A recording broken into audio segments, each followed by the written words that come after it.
Police, good evening. Good evening. Great. So we are starting very soon. So I would like to welcome all of you to the Maiden edition of Research Café. That's the Research Café of the Young Researchers Forum. Before we start, we would like to have a short prayer, and Dr. Mavis Osei is with us. He will give us a short prayer before we start. Mavis.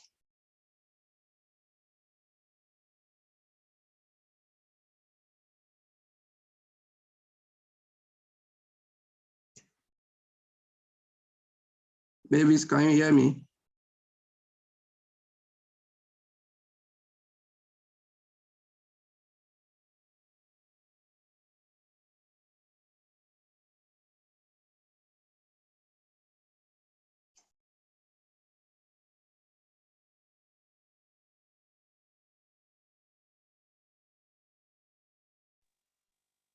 All right, since Mavis cannot hear me, so let's have a short prayer. Heavenly Father, we thank you so much for this evening. It's our prayer that you'll be with us as we go through this program. We pray that you shall strengthen the speaker, that whatever we're going to study today, what we're going to listen to today, what we're going to learn today will be of immense benefit to us all. This we ask in Jesus' name. Amen. Amen. Amen. Amen. All right, so we introduce the chairperson of Young Researchers Forum, Professor Marian Asantewa in Cancer, who will give us an opening remark before we start. Good evening, distinguished people. I know the director of the Office of Grants and Research is with us, so good evening, distinguished director of Grants and Research. Good evening to any provosts and deans who might be present. The vice dean of IPO is with us. Any other dean who might be here, and heads of department present. Members of the leading team of the Young Researchers Forum who are present. Members of the Young Researchers Forum, invited guests, audience, ladies and gentlemen.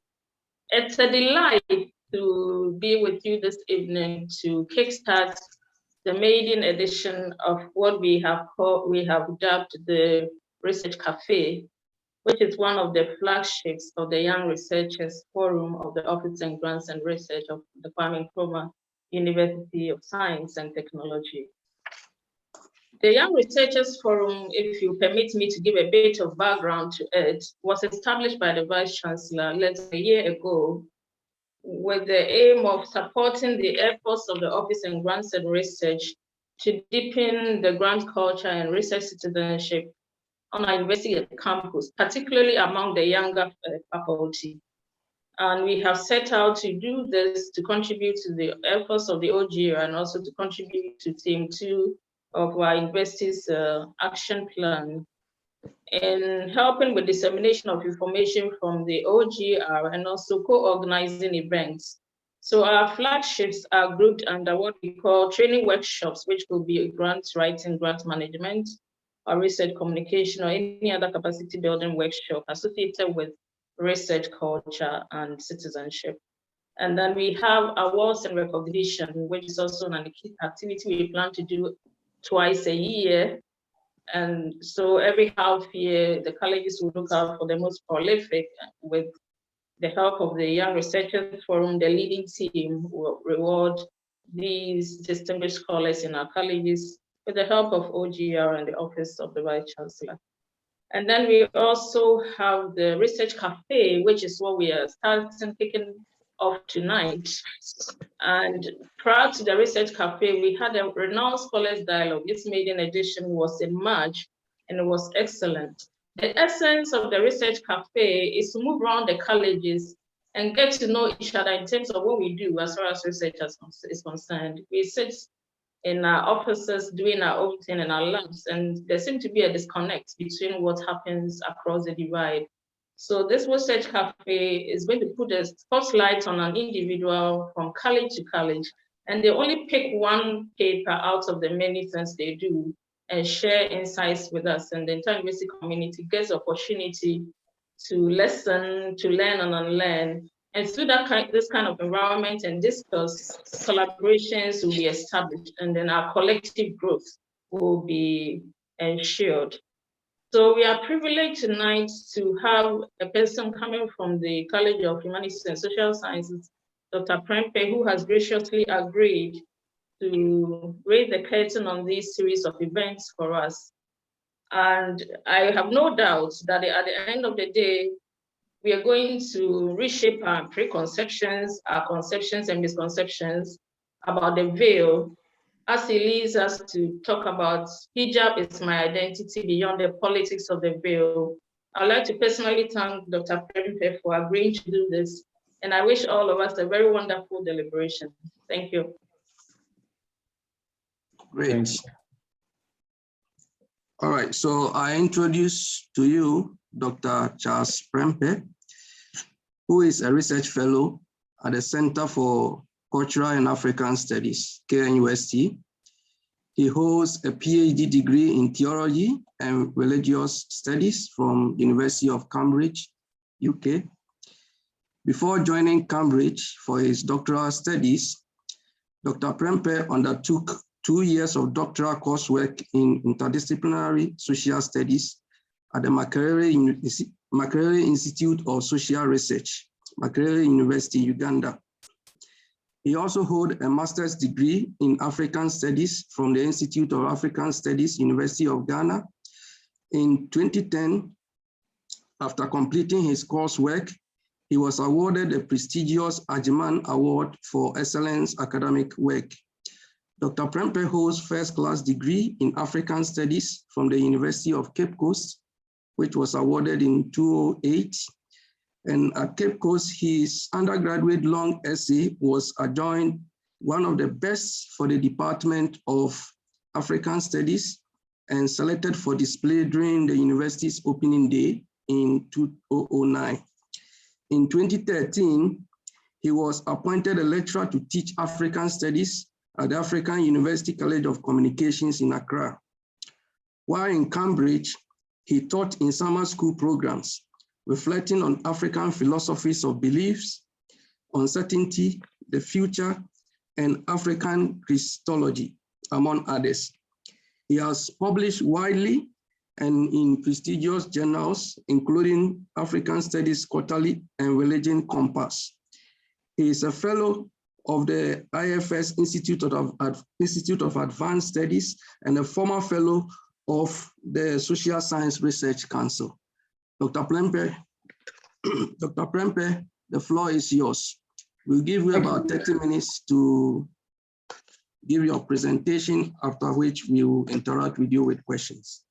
Thank you so much for that generous introduction. And thank you so much, Professor Marian Nkansa. I want to thank all the deans, the provost, and everyone who has joined today's presentation. I want to single out my director, Professor George Bob Milia, who has been a source of inspiration and a mentor for quite a number of years. I thank him so much for always urging me on to push the frontiers of epistemic production. I also want to thank my colleagues at the center, that's SICAS. I want to mention Dr. Sampabin, Dr. Musa, Alice, and of course, I want to thank the Administrative Secretary, Ms. Sally Lamte. I also thank all the workers there, especially Mr. Harry, who has been very supportive. And I thank everyone. I thank my friends who have joined, and of course, everyone who is here. I would want to share my screen. What I would do is that instead of reading my script, I will speak to it. And you know, I'm very happy, and I think I'm more creative in thinking when I'm put to the spot with questions. So after the presentation, I'll be happy to receive questions, comments, and any observations that you have. I must also say that this is a paper that has been published in a high-ranking journal at the University of Pennsylvania, but I'm still developing it into a huge project. So the title of my presentation is hijab is my identity beyond the politics of the veil. In terms of the structure, I'll give the introduction or the introductory comment. I'll look at the socio-historical evolution of the veil. Then I'll follow that up with the social significance of the veil, the sartorial use of the veil, and then I will draw some conclusions. So why this paper? The introduction omitted something which is very deliberate and which I like so much, which is the fact that I am a Zango man. Wherever I've been in all my journeys, I first flag my identity as someone from Mamobi, urban slum in Accra. I've lived in Mamobi since 1984 when I was 2 years. So what it means is that I've lived through the rise of reformist type of Islam, especially in the early days of the 1990s. So that inspired me. Growing up, I've always seen Islam as an interesting religion, and of course, religions in general. Having myself walked through the corridors in and out of religion, including becoming a free thinker at some point. So all this coalesced in my interest in African studies, of which Islam, Christianity, and the various religions are of central interest to me. So this paper emerged because in the last 10 years or so, contentions have developed around the veil. And of course, this in itself is part of the globalization of a surge in religion, which coalesce or which converge with the veil being signaled as a religious symbol, especially in countries where Islam is either the dominant religion or supposedly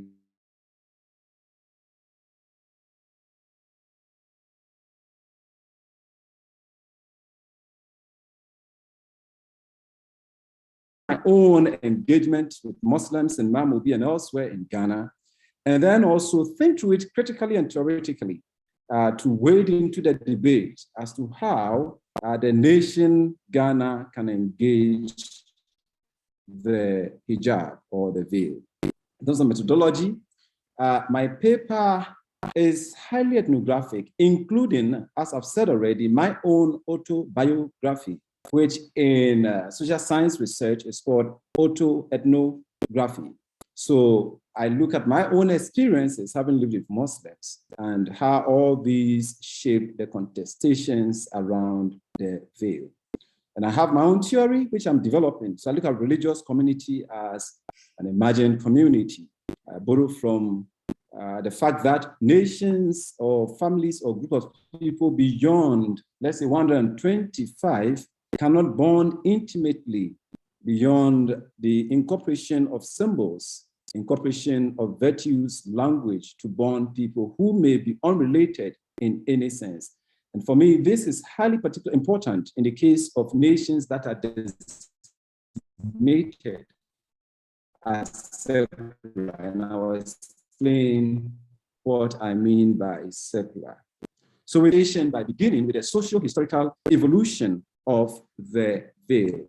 So please, if for any reason my internet drops, kindly flag it, Mr. Chairman, and I'll be glad if you do that for me.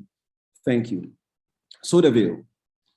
When I was growing up in Mamobi in 1984, the veil, as we have it today, was hardly known. What was known rather was called Mayafi.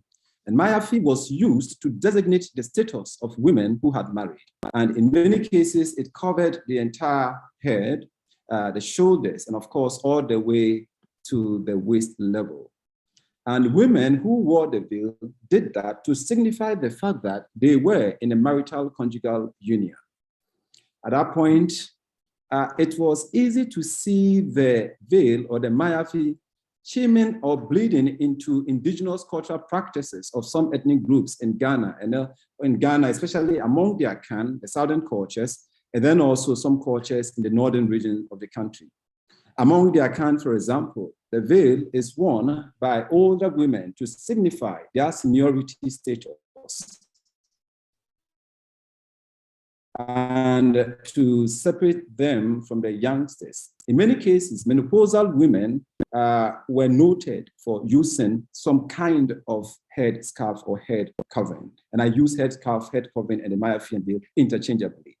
Now, in the case of the Church of Pentecost, because the church began among the Akan, the church imbibed or incorporated the use of the headscarf into its practices such that for a very long time, until 2010, it was nearly impossible for a female member who is young adult upwards to enter any premise of Church of Pentecost on worship days, especially Sundays or any days of worship, without wearing the headscarf. So it is entirely not unique to the case of Islam. In any case, it has a long history, going all the way back to the Middle Eastern cultures, so that Islam inherited the veil tradition or the veil culture, including the Judeo-Christian cultures, as I mentioned in the case of the Akan.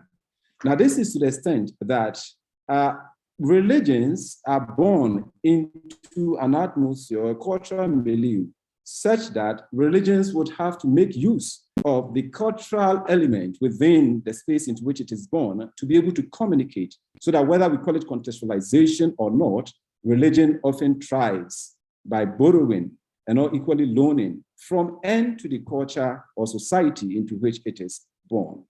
For this reason, we could convincingly argue that the veil predated or preceded or is anterior to Islam, and that Islam borrowed the veil and appropriated it in ways that helped fashion a community that reflected both the dominant community and also the emerging or nascent Islamic religion. Historians are divided over the earlier use of the veil.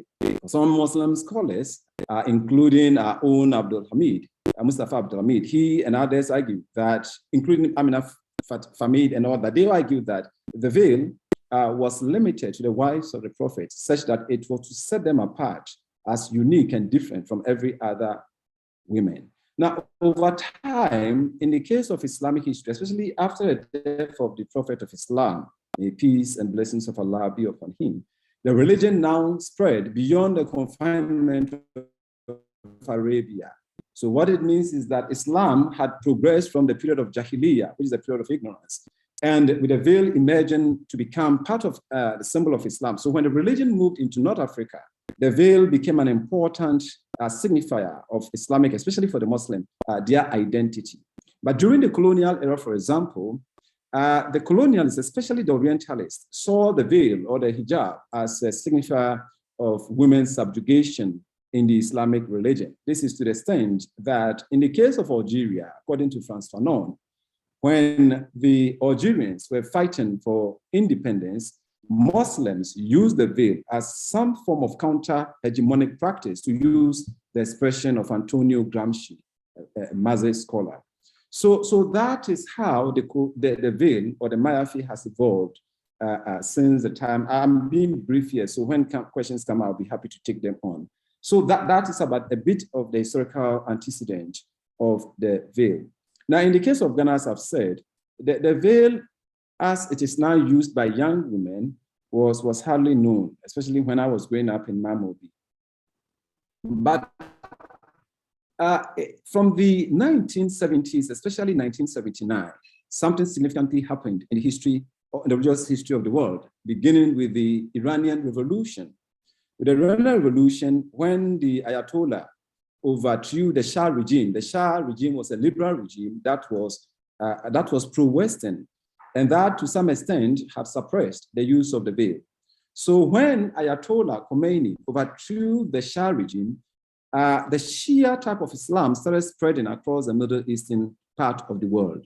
And that incensed other Muslims and of course, even Christian groups, including the Al-Sunnah and all that.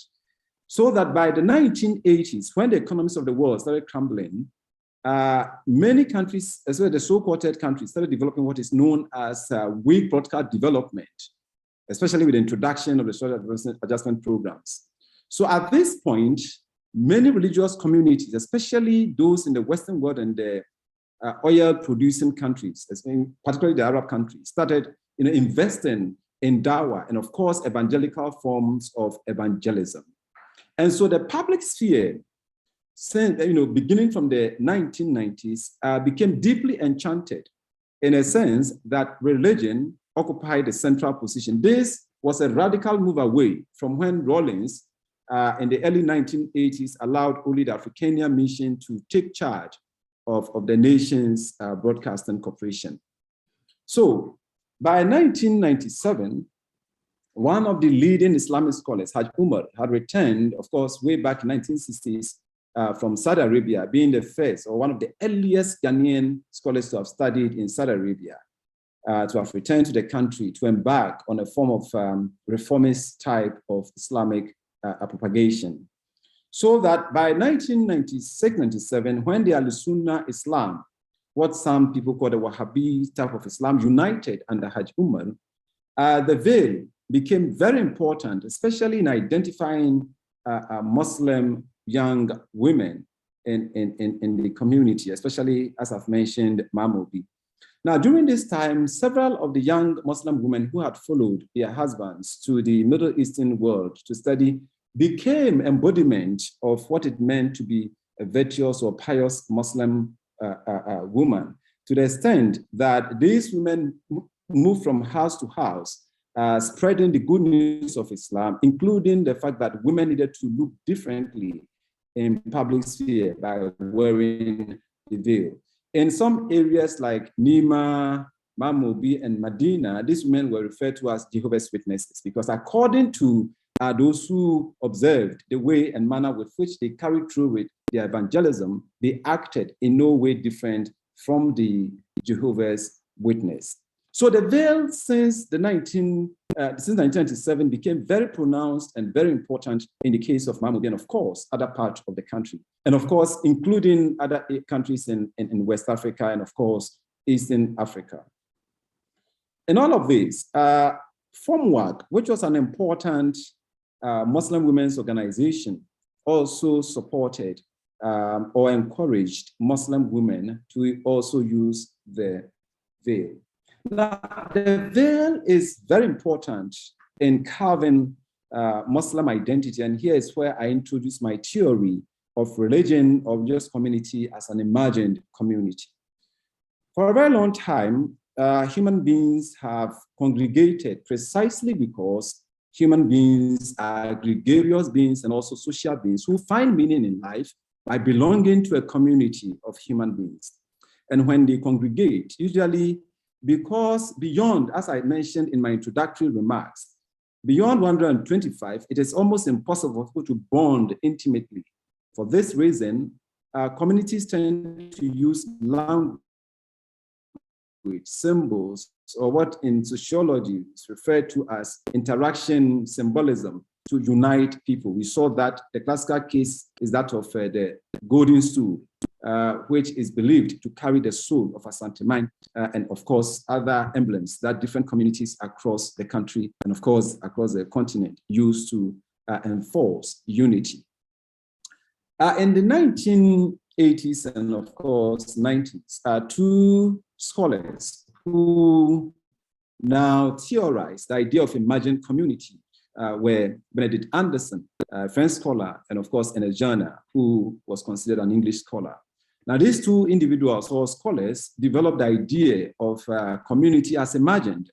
And in the case of Benedict Anderson, he argued that in the case of France or French identity or nationalism, it was so mythically constructed, or it was unnatural, such that the French had to impose the French language to the point that as people read the newspaper in French language, that was enough to help the French identify themselves as one people.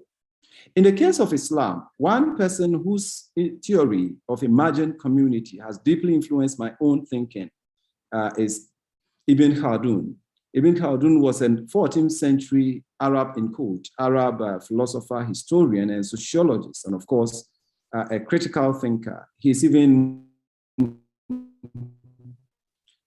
profiled among some Western scholars to have been the father of sociology. In terms of imagined community, he developed the theory of Asabiya in his book, The Mukaddimah.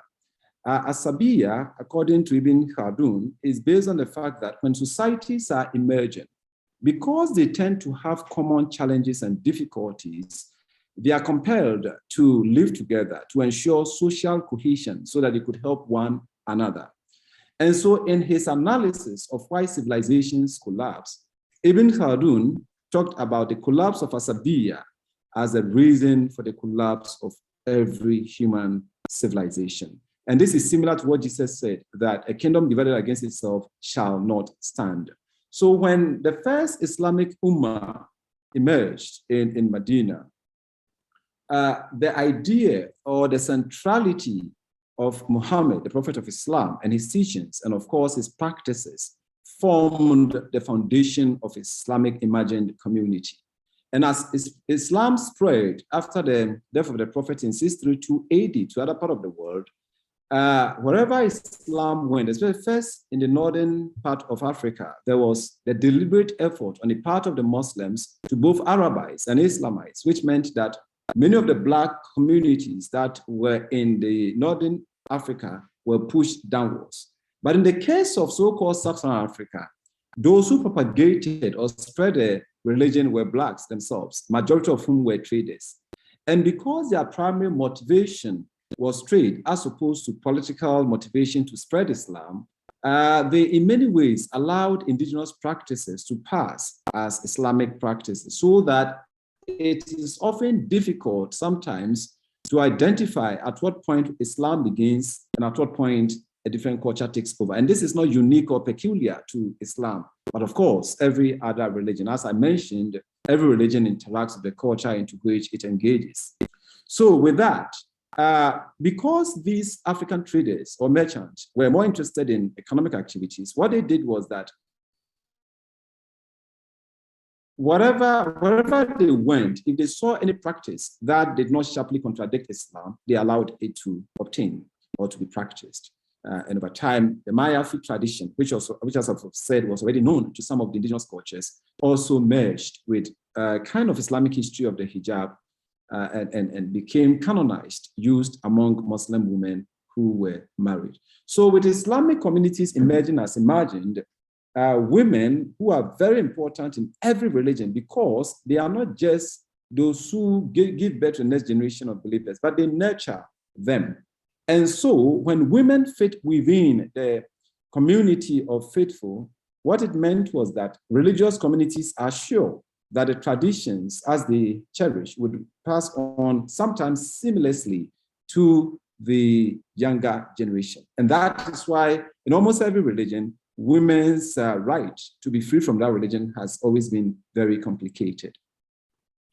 And so for many women, the use of the Mayafi, as I said earlier, gave them status, and it gave them access to sometimes the ability or power to engage with men in the public sphere. And then also there was also a sense of belonging, which is very critical. So the idea of identity in the case of such women. So if we look at contemporary, now the idea of the way the veil is used today, as I mentioned, towards the end of the 1990s, the veil became so important in many Muslim communities, and in my case, Mamobi. At this point, what I observed that several of the young women started wearing the veil, and it became one of their own ways of articulating their Islamic identity. But then incidentally, after 9/11, I observed that the interest and enthusiasm with which many of these young women had deployed or had used the veil was waning. And of course, that's very critical, because by 2005, Haj Umar and a few of the Muslim leaders who were considered champions of reformist Islam had toned down a bit in terms of their enforcement of some of these practices, including the use of the veil. And the most recent was last year during the vetting of the first Muslim judge, when he talked about the fact that, when the Justice Ahmed Tanku said that he didn't mind so much if a Muslim girl went to a school that did not allow the veil. And when Haj Umar was interviewed, he also reinforced and said that he also didn't think it was a big deal. So long as a Muslim child was allowed to go to school, that was it. Now, this became a source of contention within the Muslim community, and I wouldn't want to go into the politics of that. But what I want to talk about is the fact that since 2005, Muslim women have deployed the veil differently. in a sense that the veil has increasingly become or assumed a sartorial dimension, apart from its religious significance. What I mean by sartorial use of the veil is that it has become a means through which Muslim women also express their sense of beauty or their aesthetic taste. In my interview with some Muslim women, one of them said, Adini Kadan or Rayuwa Kadan, which is to say that a bit of religion, a bit of worldliness. And for these Muslim young women, they use the veil to also get what they want. It's a kind of a trade-off. So it's not just a matter of covering, but it is a stylishing that now incorporates the use of the veil. And indeed, oftentimes, as opposed to Orientalist scholarship that tend to see the veil as oppressive to women or deny women agency, what scholarship or what many of us have come to realize is that women have agency just like men. And in many ways, they use their agency in ways that either engage, circumvent, or dialogue with the demands of sometimes patriarchal or androcentric communities. And that is what I have observed in the last 10 or so years in the case of Mahmoud, and of course, elsewhere in the Muslim communities in Ghana and across Africa. And so with the sartorial use of the veil, what it means is that we need to be mindful of the extent to which we think of the veil as simply religious.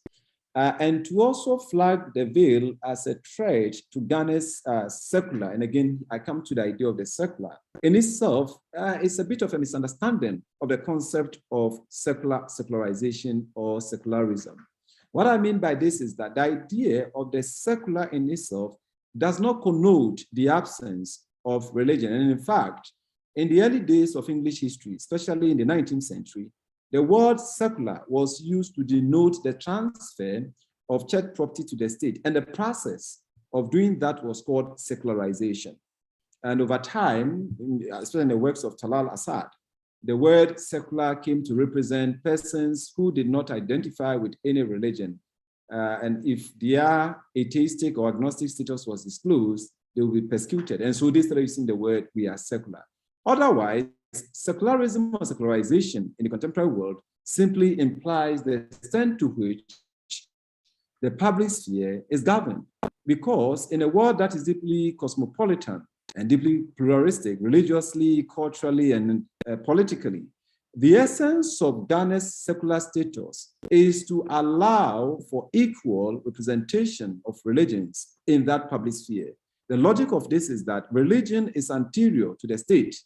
And so the state does not grant the right to religious practice. The state only guarantees it. What this means is that if Muslims, and of course, any other religious group, see the veil as part of their identity, it becomes quite a contentious debate and an issue to see it as a threat to the public sphere. And at a point or at a time when there are cultural wars all over the world, I think the Ghanaian state would want to be mindful in terms of how the veil is engaged. As I said, the veil is not always used in the religious sense. And even if it is used in that sense, it is used in ways that Muslim women express their own agency as agentic beings within an imagined religious community. So in my conclusion, I want to spell out three main things. First, I want to argue that scholars, academics, and of course politicians need to be mindful, more so politicians need to be mindful about how the word secular is often used, in a sense that sometimes it is used to denote the idea that the public sphere should be totally free of religion. We know this is untrue, of course, given what is happening currently in the United States of America. Similarly, or the same point is that much as the veil is critical and important to Muslims, there's a need for dialoguing so that people will come to appreciate the fact that it is not just religious, and that through the veil, Muslim women are able to negotiate their own identity and then also engage as agentic beings. And finally, the veil for me should be one of the elements that could actually unite the religious front. With the onset of COVID-19, We've seen several Muslim communities merging their front, not just to promote what some people call fundamentalist type of Islam, but to engage this religion as praxis. And one way of doing that is to deploy the veil so that women can express themselves within the public sphere. So with these words of mine, I'm not too sure whether I went beyond my time, but I'll be more interested in taking more questions. The paper is available online, or I can share the paper if anyone wants it. Otherwise, I'm happy to take questions with respect to my presentation or cognate subject. Thank you so much for your attention. Thank you very much, Doc, for such a wonderful presentation and for educating us on this important issue. Before I open the floor, I'll ask just one question, and then others can come in with their questions. What do you think is the future of the hijab? Yeah, of the hijab. So, yeah, so I think one thing we all need to,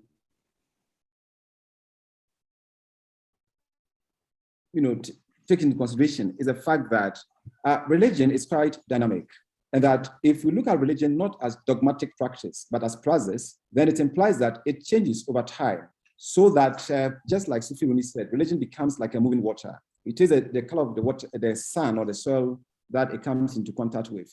By implication, the veil has metamorphosed over the years, such that today, in fact, there's even hijab beauty contest that already has been held in Ghana before. It also means that the veil in itself, much as it will connote religion, will also represent a different form of fashion. In fact, as I talk, there are Christian women who wear the veil, not because of the religious significance, but also the sartorial aspect of it. So it has a history, and a history not in terms of conservatism of religion, but in terms also of fashion that is incorporated into human society or sartorial practice. All right, thank you very much. I can see 3 hands up. Let me start with Nuruddin and Hassan. Thank you so much. Thank you so much. My name is Nuruddin Al-Hassan. I'm the Executive Director of Ghana Muslims Education Concern. And for me, I want to commend the KNUST and the researcher who has delivered a very fantastic paper. And I think it's very good for our democracy. It's very good for our intellectual and academic exercise. And for us as a Muslim, we believe this kind of engagement is very important to deepen, the understanding of certain key variables that is critical to the promotion of education among the Muslim community. Before I will proceed to my specific question, I want to make this point. The issue of the veil, historically, if you look at how secular education came to Gold Coast, and for that matter, Ghana, it was brought about by the Christian missionary. And the common psychology of a Muslim is that he prefers to die as a true Muslim, even without secular education. So what happened was that our grandparents denied our parents, and more especially the women, because of the fear that when they go to school, there is the tendency that the Christian missionaries will convert them to become Christians.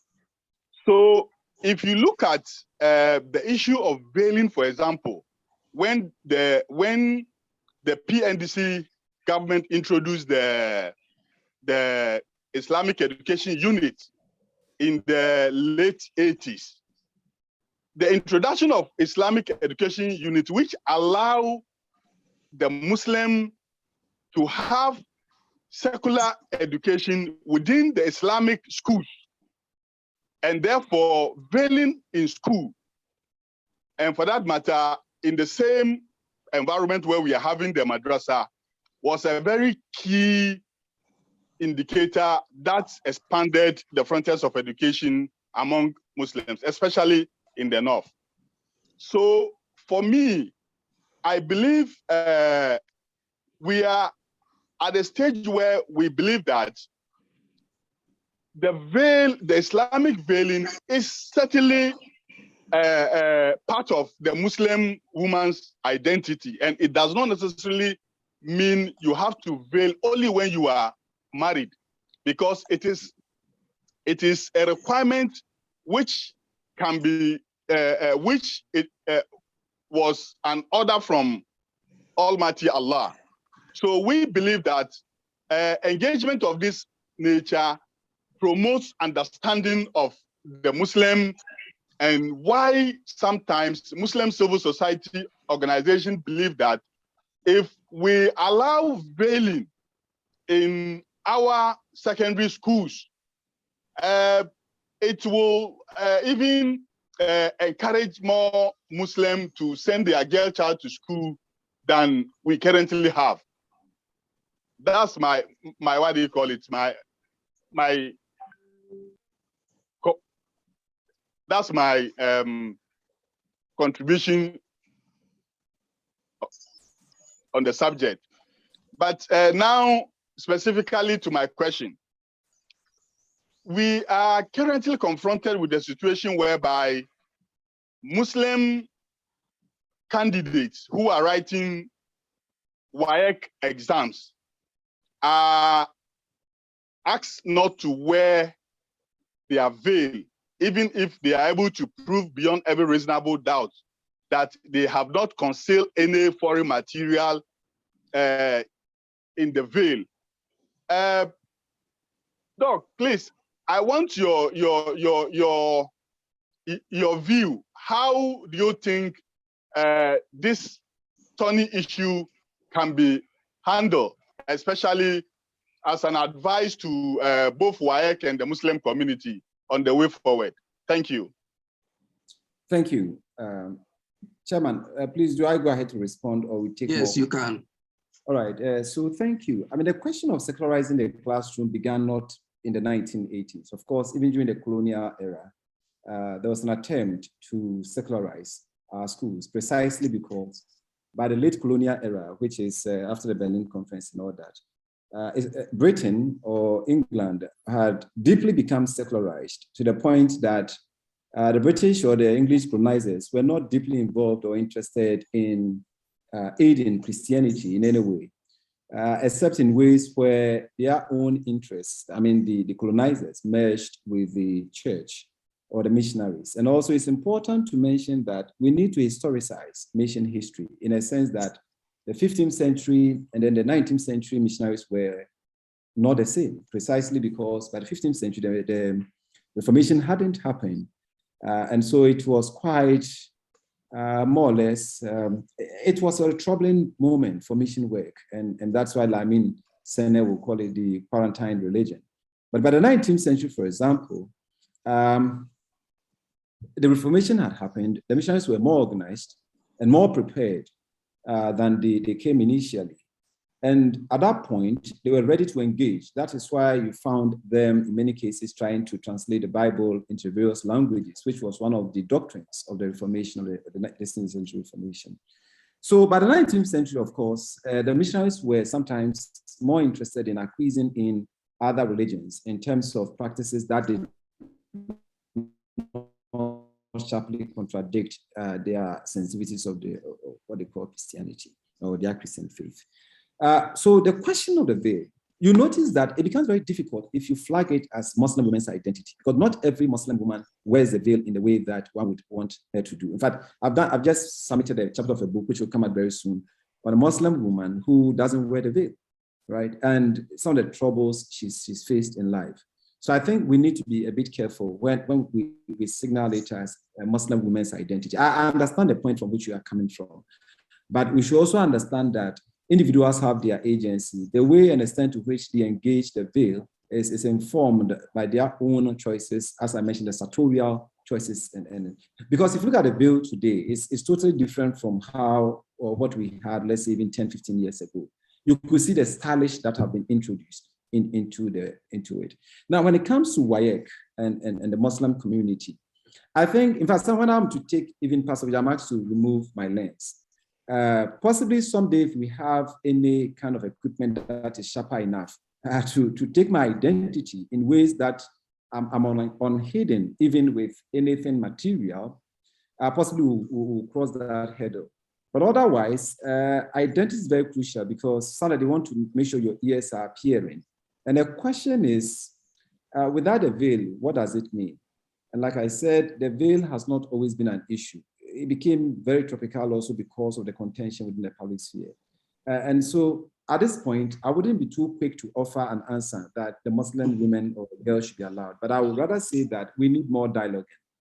We need more tactfulness to be able to engage with this subject. Otherwise, we may end up breaking into pieces our growing or flourishing democracy. So I will side with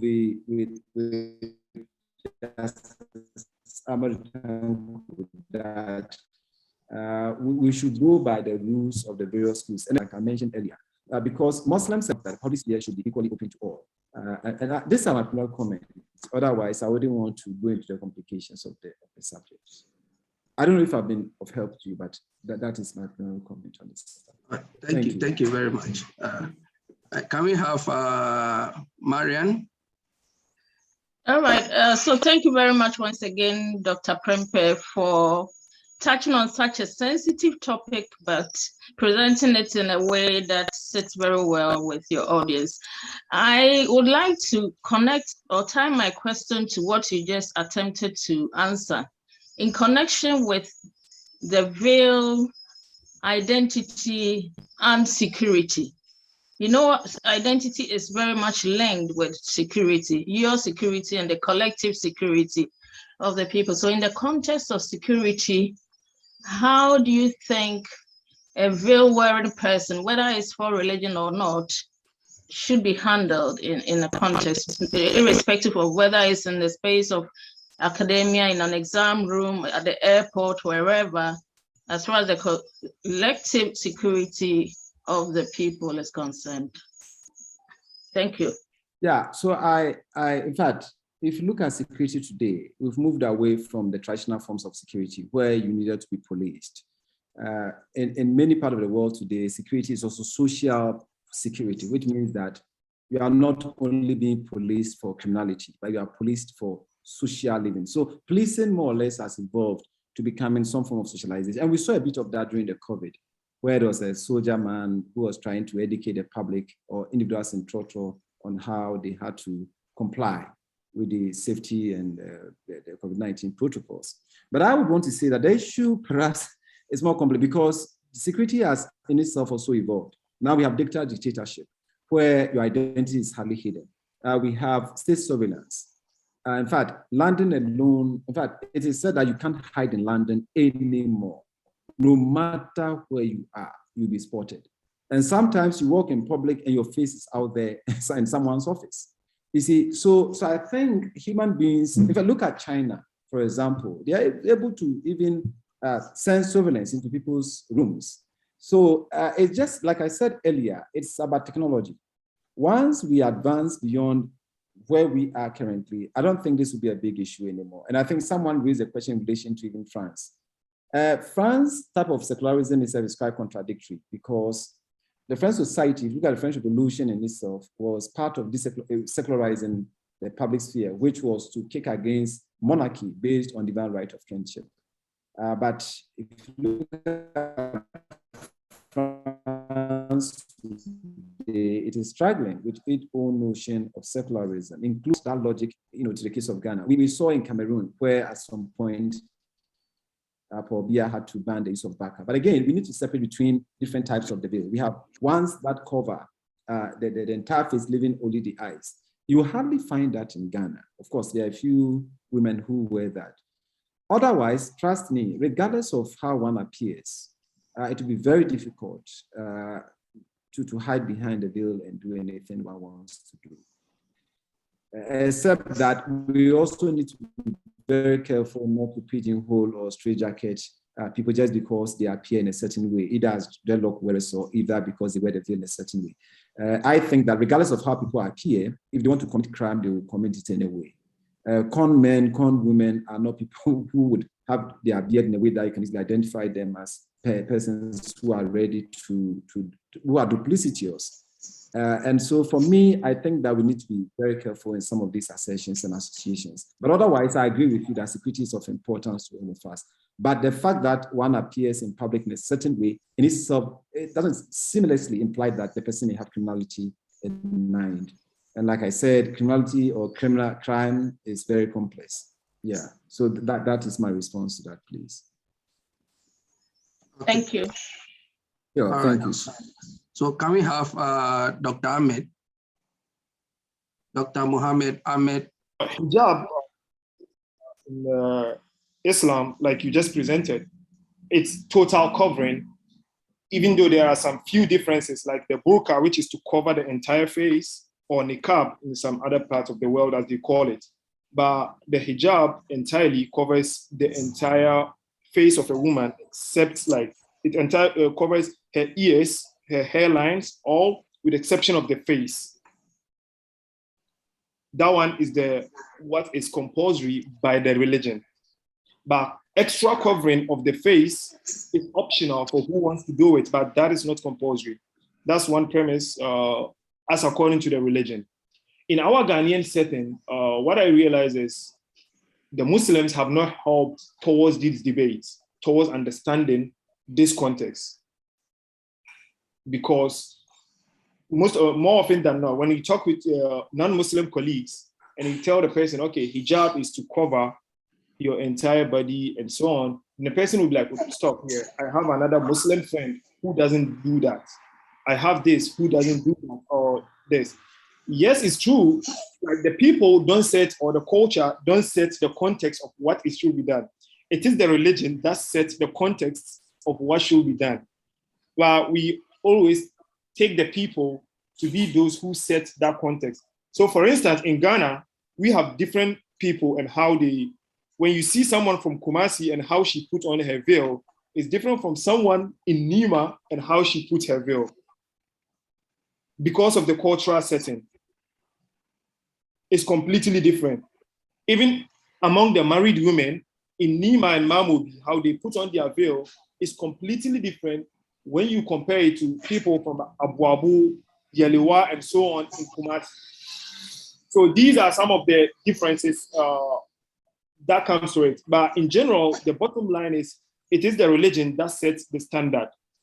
Now, my question, we take the context, like we talk about the prehistorical, about how the hijab and so on, and then our secular education goes.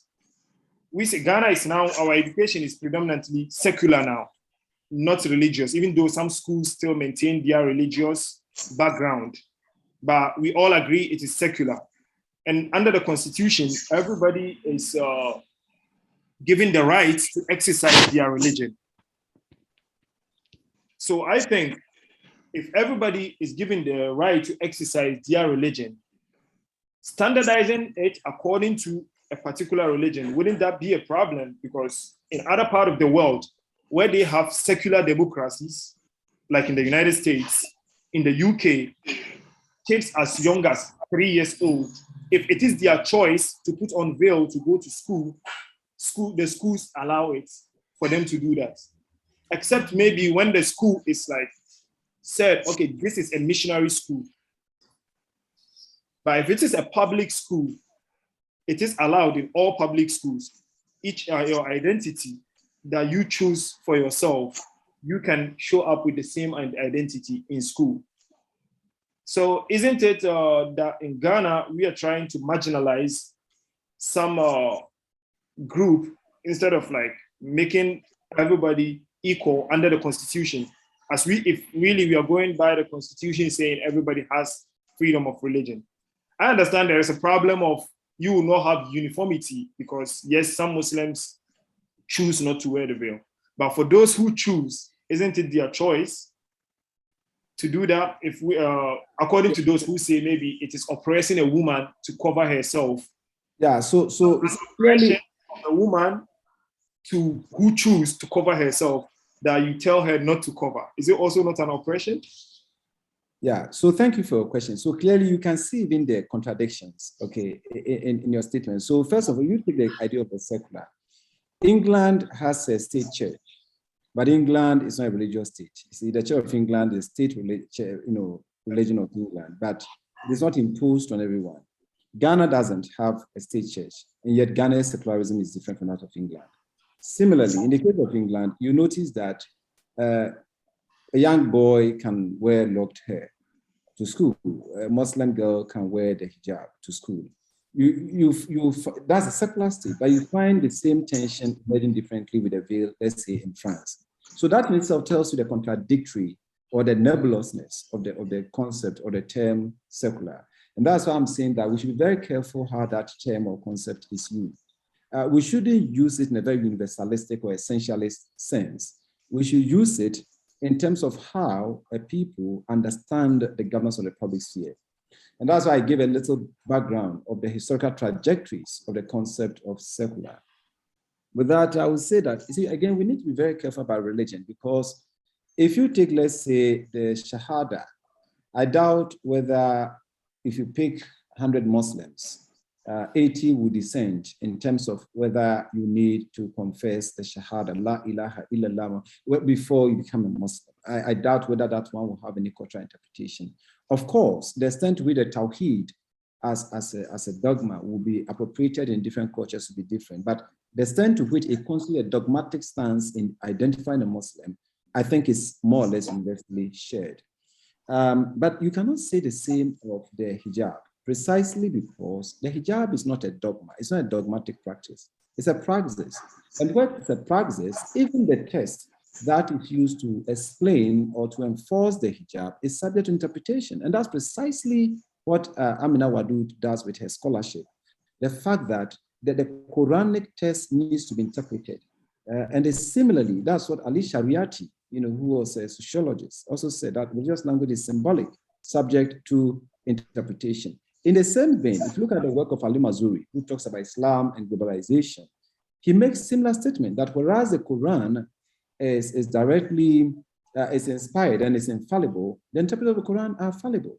So it is then very difficult to take religious practice and assume that, or let's say religious text that is not dogmatic, and assume that it will be applied and accepted equally, even within a religious community. And that is why you are right. Religion is not about unity. It's not about uniformity, it's about unity. And the difference between, let's say, Ghana and the secular idea is that the state tries to manage differences, not to impose difference, but that's the nature of the social contract. Religion is about covenant. And as a covenant, it allows for relationality. And that relationality also includes individual freedom. That's why even Islam says there's no compulsion in religion. What this also means is that many Muslim women will take that test and explain it differently. If you take again Amina Wadud, who talks about the fact that the dignity of human beings is the same across the board, and that she thinks that the Quranic interpretation had been hijacked by men. So she looked at it from the patriarchalism with which the Quran had been interpreted, and which, according to her, imposed some forms of practices that may be men's own preferences as Islamic on women. So for me, that is very critical. And also, like I said, the fact that Muslim women use the veil differently in itself means that there is mediatory factors, and of which you mentioned. The way to be used in Mamobi and Abu and Nima will be very different from elsewhere, even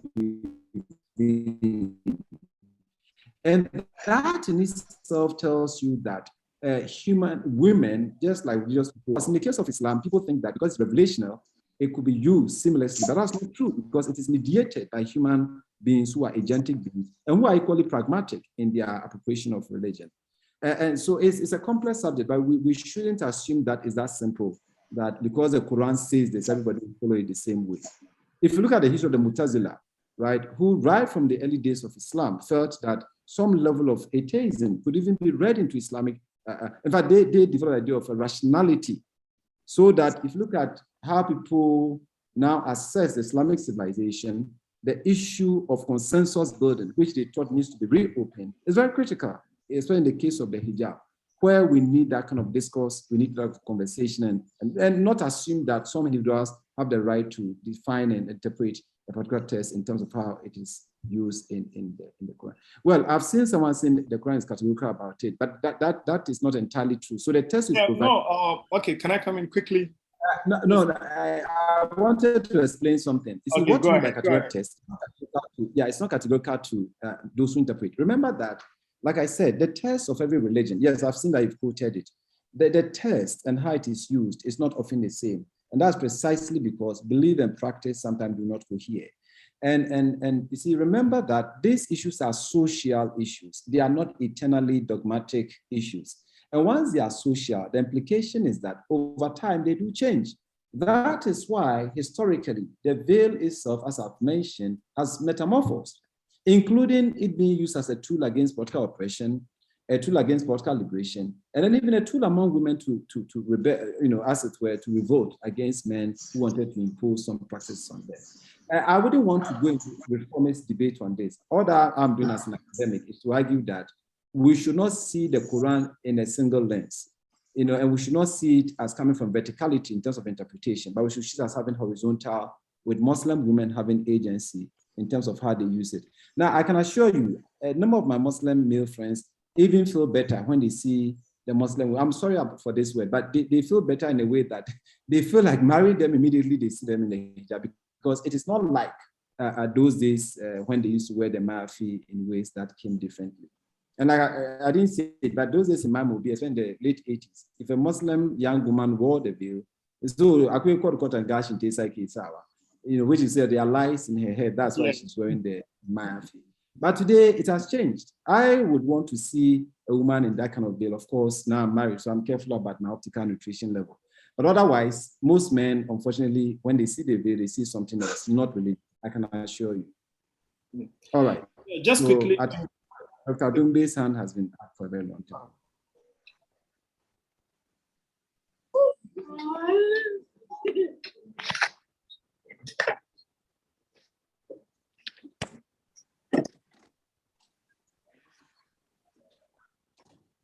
Yeah, Dr. Dumbe. Okay. Yeah. Good evening. Good evening. Yes, thank you very much for the opportunity. I think, Dr. Prempe, I like your presentation and then the choice of your topic. But I have two issues that which are not clear to me, and I wanted your clarification. Let me apologize and acknowledge that I struggled before I joined in, so it seems I might have missed some special part of your presentation. Can you hear me? I could see that you are struggling to. No, I can hear you. I can hear you. Okay. I can. Yes. Yeah. So I might have missed a substantial part of your presentation. One question that I want to ask, which I was discussing with another colleague, was what is the problem that you have seen with the veil, which warrant discussion? What we know is that the problem with the veil happened to become an issue in second circle institutions, and especially mission schools, rather, where the Christian mission schools wanted to protect the religious identity of the schools. That is what I know about it. But what is the problem with regard to the veil in Ghana? It is not new. It began with the coming of Islam, which is virtually like the oldest transnational religion in modern Ghana, dating back even to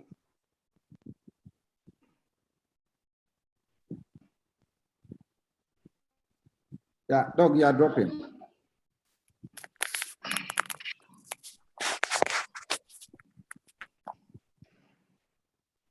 Yeah, please, can I respond to the question he raised?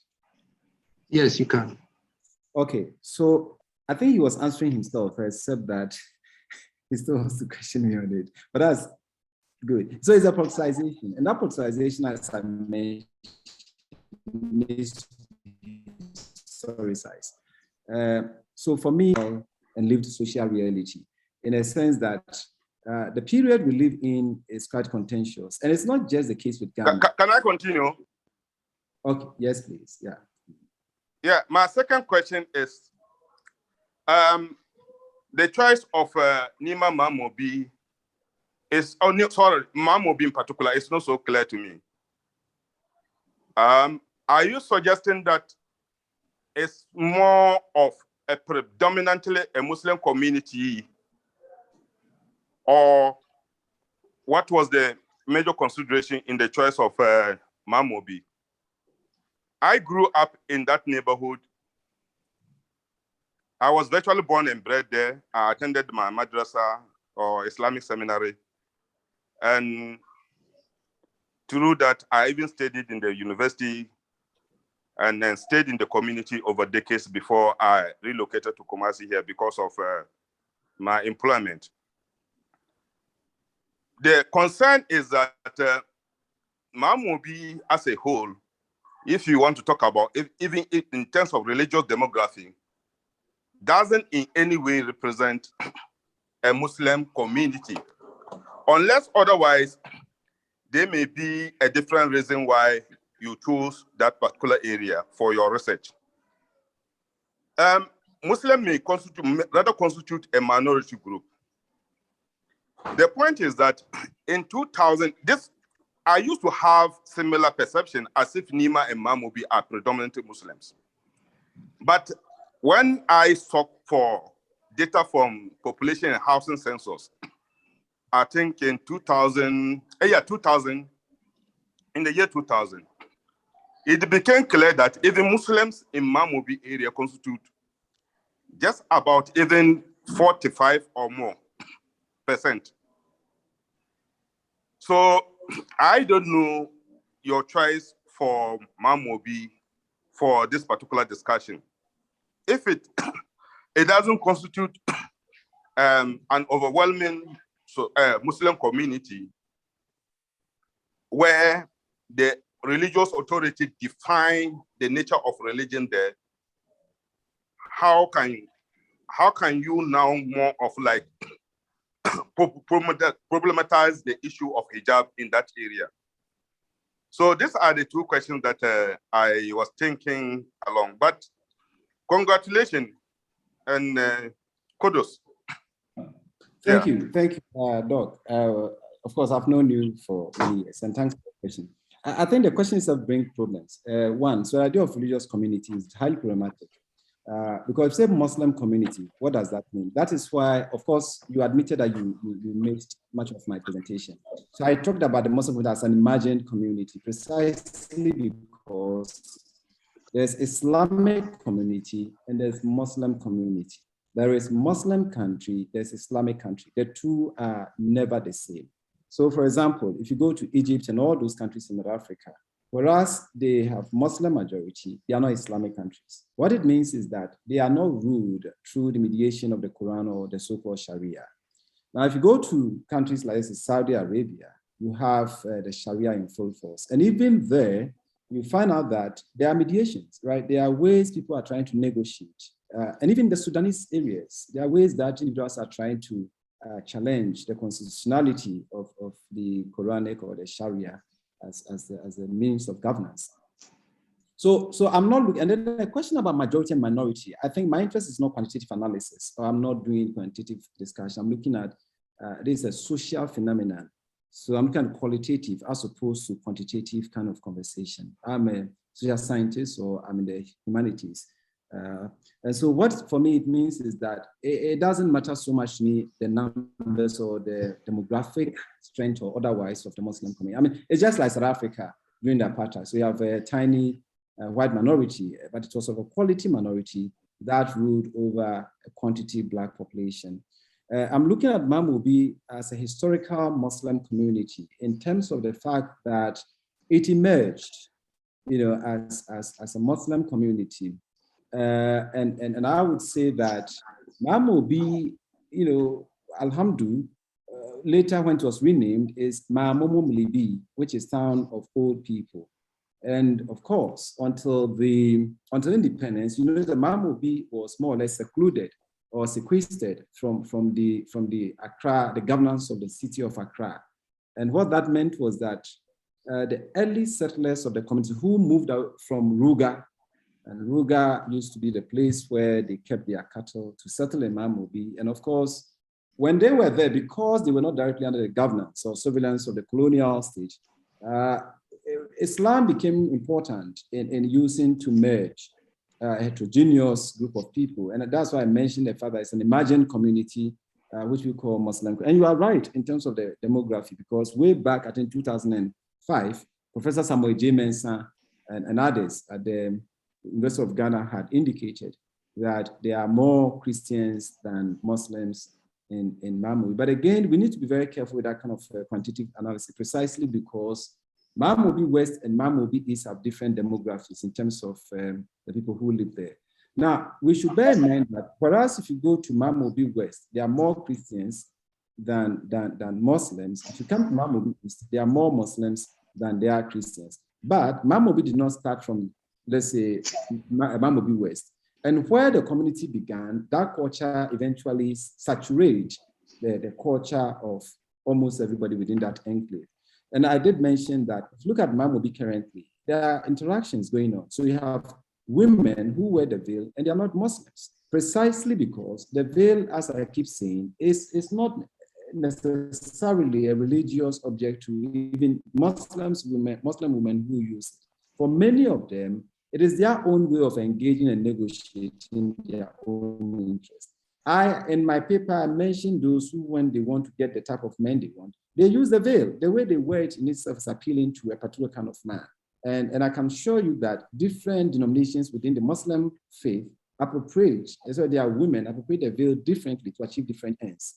Yeah, so that's what I'll say. And in terms of the first question, what is the problem? Yes, the problem itself is both local and global, in a sense that, as I mentioned, since 1979, of course, before then, beginning of the 1960s, we've seen religious surging.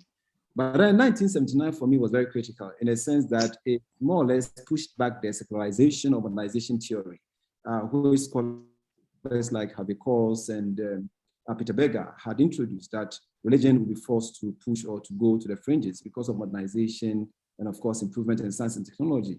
But they themselves, after the Iranian Revolution, had to recant their position, which, for example, Peter Berger talking about desecularization as a theory. Now, by the 1979, therefore, we saw religion spreading. The surge was more revolutionary as opposed to the decades before. And that is why by the 1980s, we found even religions like Nation of Islam, we found the Shia Muslims, of course, all of them establishing their presence and engaging the public sphere in Ghana. And not just Islam, even Christianity. So by the late 1980s and 90s, we had the so-called charismatic movement, now emerging as evangelical type of Christianity. So if you look at evangelicals in the Sahelian region, and then of course, West Africa, you notice that that kind of global movement merged with the local context. And again, because as I mentioned, by the 1980s, the introduction of the SARS had resulted in weak political development in many developing economies. Rawlings, in the case of Ghana, had to invite the religious community, including chiefs, to engage the public sphere. So that in itself was critical. Like I mentioned earlier, before then, Rawlings in 1989 had passed a constitution to control religion.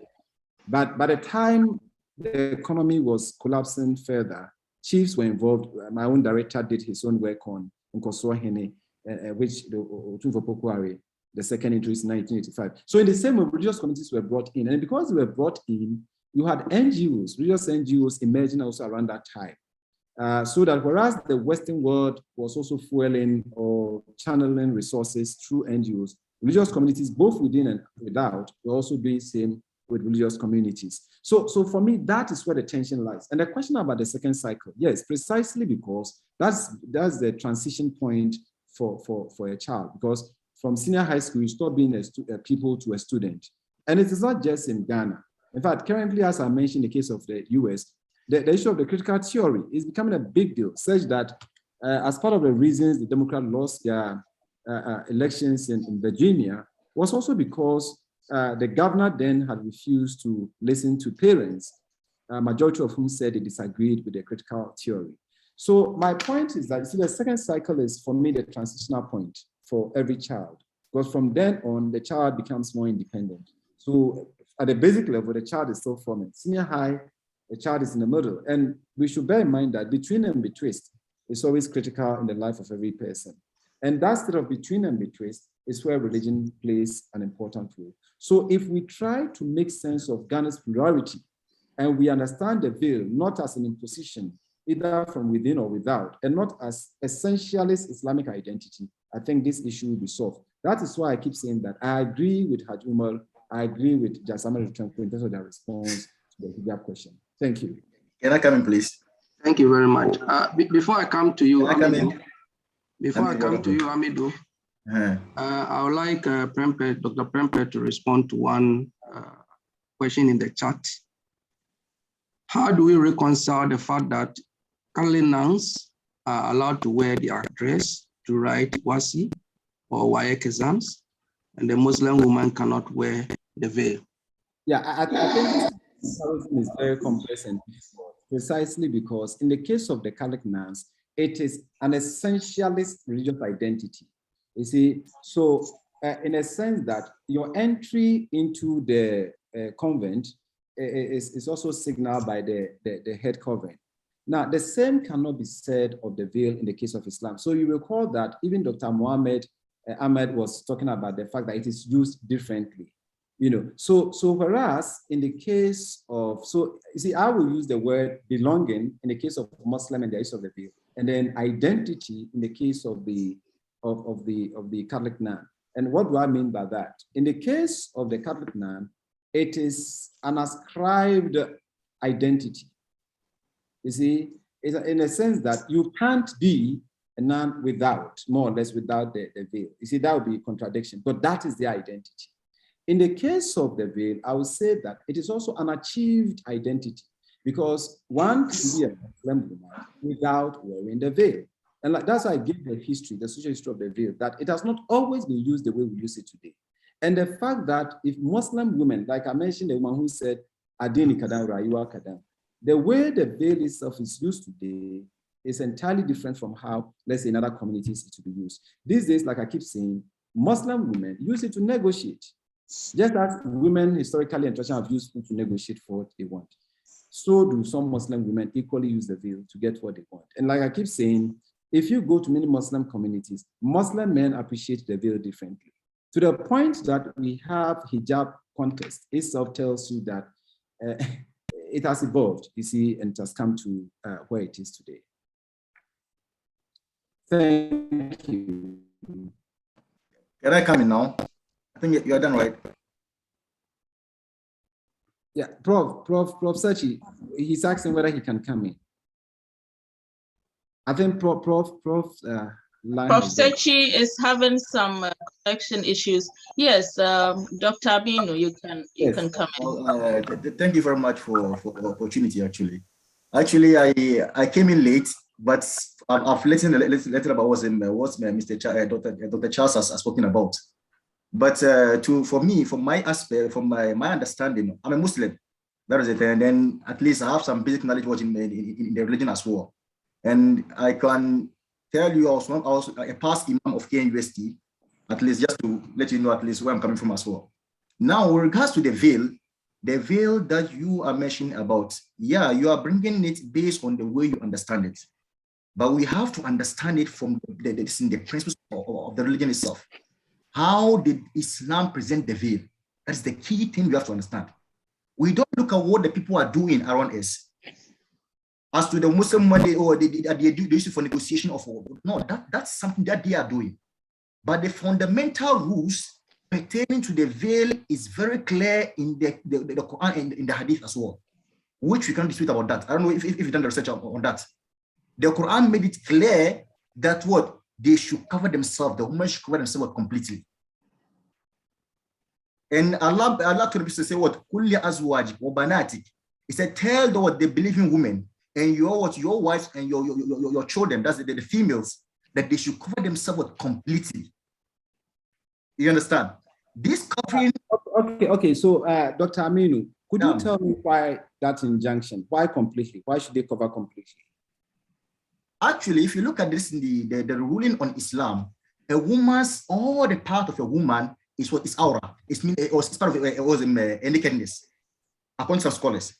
Only some scholars just say that at least from the wrist, going into the house, that's the place that she can expose. I get in it. So the woman completely is someone who is naked completely. Don't put that way. Let's use that word. That is why she's being asked to cover herself completely. So why the complete covering? That's the question. So are you trying complete covering? You have to understand one thing. Don't forget that what we are being, we listen to what the Quran says and we believe that is from Allah subhanahu wa ta'ala to us. Yes. There's a command that's what tell your people that the Muslim women and their daughters and everybody who are women, within the deen, Islam, that they should cover themselves completely. This is something you have to understand from religious perspective. You understand? As to the way the things is metamorphosizing, changing and kind of changing, that is a different thing altogether. Because like you mentioned, the forces surrounding the Muslim woman now is so much. Okay? Everybody wants to discuss about the Muslim woman. And that's some of the challenges that we are facing in the Muslim community now. So you have to understand one thing. What we are using as Muslims is a fact, not the changes that are coming. Okay? A Muslim woman, you can see her what just she can be like you mentioned was in Brayo Kadang Adine Kanakuba Kanamba. Small enjoyment, small was enjoyment and small religion or deen. She can be saying this because what she lacked the knowledge or because what the pressure is on her. And they tend to adopt some of these things not because that's what Islam teaches. The veil is an identity which is part of the Muslim woman completely. You can't do away with that. And that is why a covering is only kind of what pertains to her being outside or being with people who cannot see a nakedness. Yeah. So I think Dr. Aminu, my question is why the nakedness? Why the fuss about the nakedness and why it had to be covered? You see, let me tell you about one thing about woman. Yes. From the Islamic perspective, like I mentioned to you, it's known by every Muslim that the woman, complete or generally, she's what is naked if she's not covered up.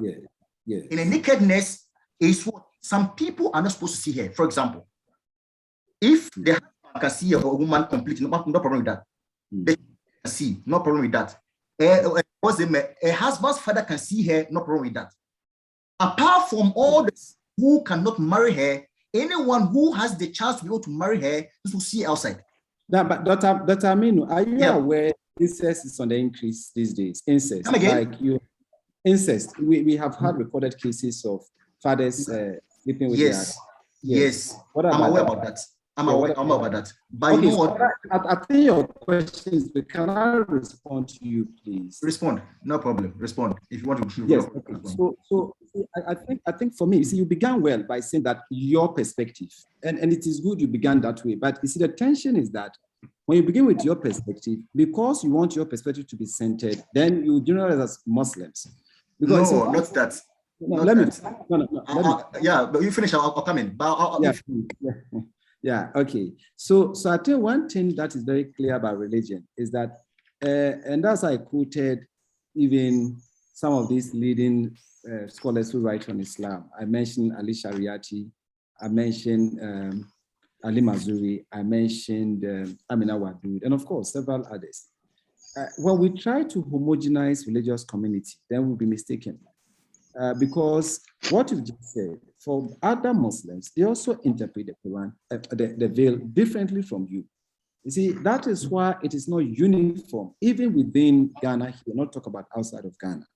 See, the way Muslim women appropriate the veil or do not is different across the board. And so pretending that it becomes the identity of the Muslim woman is a challenge, because if we are not careful, we end up marginalizing a few women who decide not to wear the veil. And again, you also notice that the issues you are raising are more complex than this is a Muslim woman nakedness, because I would want to say that religion, if you look at religious rules, laws, this is my own interpretation, including the other religions like Christianity and Judaism. Take the case of polygyny, right, which sometimes wrongly called polygamy in Islam, polygyny in Islam. Over time, that very injunction for men, or the suggestion for men to have more than a wife, a maximum of 4, has been interpreted differently across Muslim communities and among men. If you live in Mamobi, people will use that to say, well, if a woman is not submissive enough, get an extra wife, And so the way that in itself is used is differently appropriated among Muslim men and Muslim communities. Now, in the same way, take the veil. Now back to the veil. You see, I think we are trying to canonize the veil as the Muslim, other than the way we are interpreting or you are interpreting it, is how would she also see the veil and how does she use the veil? And that's why I'm saying that the veil is not even used to cover nakedness as you are trying to imagine or trying to suggest. It is also used sartorially in a sense that Muslim women also use the veil to demonstrate their aesthetic qualities. So that's why these days you see different types of veil in the public domain, right? You have veil that appeal to people differently. If you pick an aircraft, the way, if you pick an aircraft in Muslim-dominated countries, the way the air hostess and those who work within that space use the veil is entirely different from, let's say, the way somebody will wear the same religious piece of material when going to the mosque. You see, so because of that, we need to appreciate the fact that religious text in itself cannot be superimposed without challenges. Once you try to superimpose a particular interpretation of religious text on everyone, then you become antithesis to the logicality of religion that encourages freedom and no compulsion in the practice of faith. And so I started by saying that if you pick, let's say, the Shahada, if you pick all those kinds of things, you notice that Muslims hardly have disputation over the Tawheed and things of that sort. But when it comes to the issue of the veil, there's a different ballgame altogether. Let me give a practical example. Before COVID, 2019, Professor Trempo Boatin said Muslims could deploy the use of mobile phones to call people for azan. He was called the Shaitani of the country, you see. But then when COVID happened, what didn't we see? So I think that we need to be very careful when we are doing social issues, because social issues are very discussive, very fluid, and very amenable, and such that at every social dispensation, when things change Christians, right, all of a sudden, when the Exodus account was reinterpreted to mean lockdown account. You see, so for me, this is why I want us to pay attention, so that we don't superimpose things on people and marginalize those who will not conform. Yeah, please, can I just give us a quick reply to what Dr. Charles just mentioned? Yeah, you have to be quick. Yeah, Dr. Charles, I'm very grateful for this and for your understanding. But you see, one thing you have to understand is that there should always be some basics, some fundamentals for whatever we are discussing. Okay, as to the way people are handling or using the hijab and all those stuff. I remember when they asked you, Dr. Daniel asked you about the nuns. You said it's part of them. It's an identity, is part of them. Yes. How part of them? That's the first question. You should understand this. Secondly, in Islam, which you are telling that you did research on some of this in the scholars and they mentioned that and that and that. The fundamentals about the veil with women, any Muslim scholar will tell you this unless they want to twist it or to fit with their own interest. I get my point. So your research should be based on what Islam actually teaches and the way it was understood by what? By the companions themselves. Okay? Those who came after them, how they understood it, and those who came after them. We call them this in Salafus Salihin. Okay, that's the pious predecessors. These are the yardstick to use in understanding a ruling Islam. I get the point. The contemporary issues that we are having, for example, the issue of some Muslim women used me just because they want to set affections and looking of stuff. Yes, it's happening. I'll not disagree with that. I've seen it myself, and several I've met women. I told me, hey, my friend, what you are doing is wrong. This is not hijab. Hijab is not there to show your shape. It should cover all your figure completely in such a way that nobody can see what your shape looks like. That's what we call hijab. So hijab is just a covering that should cover you up and preserve you. Are you getting me very well? So we got to understand the point you're coming from. I mean, we should be discussing the fundamentals of Islam pertaining to what? The hijab. Not because the system is changing and things, contemporary issues, yeah, it's true. It will keep on changing like this till the end of time. Things will never be the same. Just like Christianity, you're all seeing it now. Things will keep on changing. But the reality is that the few amongst them who are committed will still be upholding to the same fundamental principles. And that is what we have been commanded to do. I get in it. You mentioned about Tawheed and Kalima, which something that the Muslims they don't have much issues about it. It's true. We don't have issue about these things because what? The Islam that you mentioned, you said that what? The Quran says that what? La ikrah fi din, no compulsion in religion. Compulsion in religion has to do with, for example, you're a Christian, I'm compelling to be in Islam. That's a problem. I cannot compel to be a Muslim. But since you've accepted to be a Muslim and you are not a Muslim, you are supposed to follow this in the rules because you agree to it. Is that not it? You accept already. So since you are in it, yes, we all have challenges. We have some weaknesses or weak points. I can't do this, but that doesn't make it a yardstick for us to say no, because you can use that one to do your own thing. You can be doing it wrongly, that's okay. But it should be to you. We cannot generalize that issue. What you want to generalize is what the fundamentals, what we have been taught and what we know from the Quran and the Sunnah. I hope that's clear, brother. Yeah, see, so I think we keep coming back to the same thing. The fact that the Quran says something in itself is not enough. You see, Richard, let us not assume that we can superimpose a particular interpretation of the Quranic injunction of the first century in a seamless way in the 21st century. That will create problems for ourselves. Now, let me give a very simple example. Take food eating practices. If you go to the savannah belt of many West African countries, they consume alcoholic beverages as part of their traditional diet. The majority of them are Muslims. You see, so if we are not careful, we end up, trying to, because religion for me deals with social order as opposed to law for the sake of law.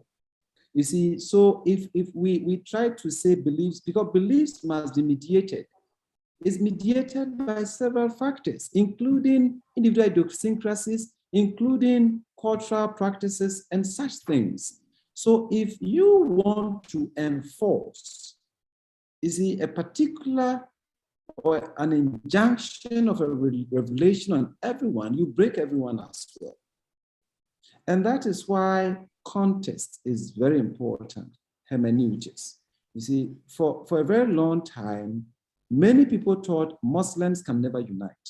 Many people said that Tijani are not Muslims, let's say from a Sunni point, that the others will say that Ahmadis are not. But when reality dawned on all of us, including those who claim identity to Christian faith and the others, they all saw the sense in religion not just as theory, but as praxis. You see? So if you look at religion only within the domain of theory or theology or belief system, then that is some kind of an idealistic way of presenting religion. Because religion, remember, is lived, not just believed, right? So if you just take religion at the belief level, it's very abstract. But that belief level must be condensed and concretized in practice. And because when it is reduced to practice, people would appropriate the text differently. You can't impose a particular definition or interpretation of even the hijab on every Muslim. And that is why, because now you are even trying to reinterpret the idea of no compulsion in religion. Once you do that, you end up oppressing those who do not want to side with others. And remember that for every individual, your identity, which defines your belonging to a community, is given at birth. either through the naming ceremony, either through the cloth you wear, the food you eat, and all that. And when a child grows, what happens is that that child begins to negotiate. And if the child begins to negotiate for his identity, if you don't accord that child his dignity and uniqueness, not in terms of deviation from, let's say, the cardinals of the faith. So that's I keep coming back to, let's say, the Tawheed or the confession of the Islamic faith. But when it comes to issues that are deeply subject to interpretation, culturally imbued, then you end up your own child, you see. So I think that to argue out that this is what the Quran says and that's what the Quran says. If that were the case, we wouldn't have any differences in terms of the appropriation of the veil. Doc, can I come in shortly so that we can have Prof. Sechi, your mic is off. Please turn it back on. Musa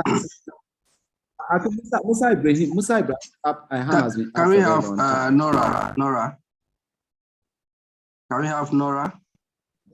Yes. Hello. Good evening to everyone. I've been listening interesting.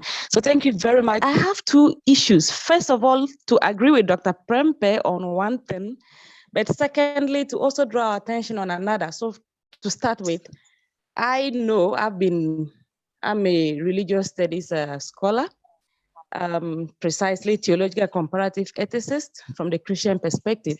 And I am aware, I have been taught actually by Muslim scholars, females who do not wear the hijab.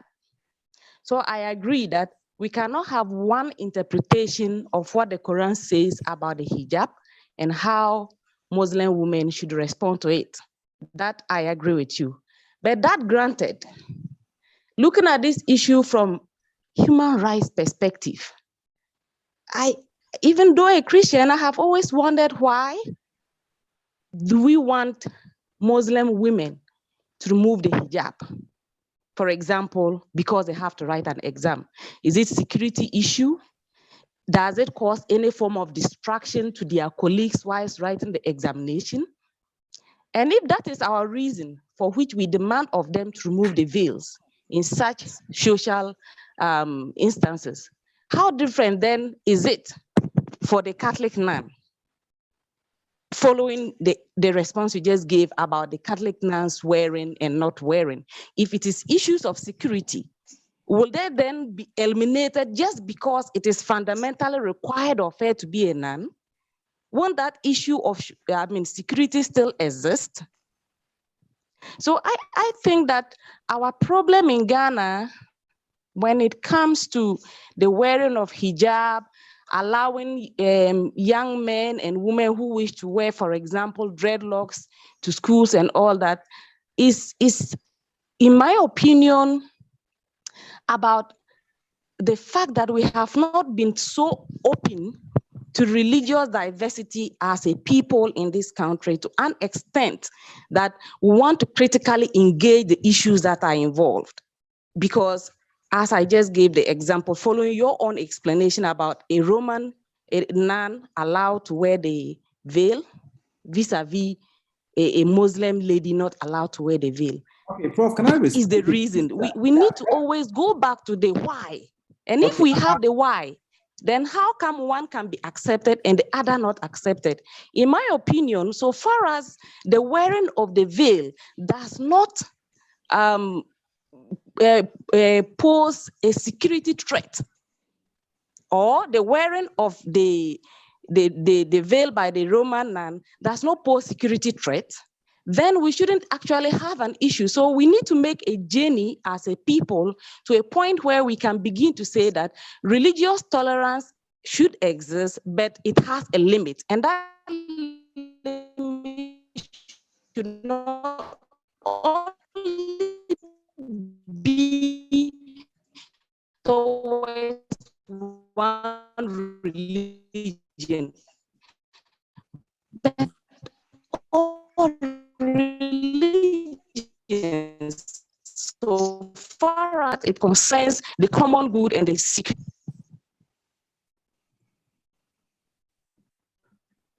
Please, can I respond quickly? Yes, I think you can. Yeah, so you see, now the idea is not, it's yes about rights, but first of all, to whom is the right applied and who is defining that right? So you see, if we say that every Muslim child has the right, you see, remember that the child can use the right differently. See, we are not saying every Muslim one must wear the veil, but has the right.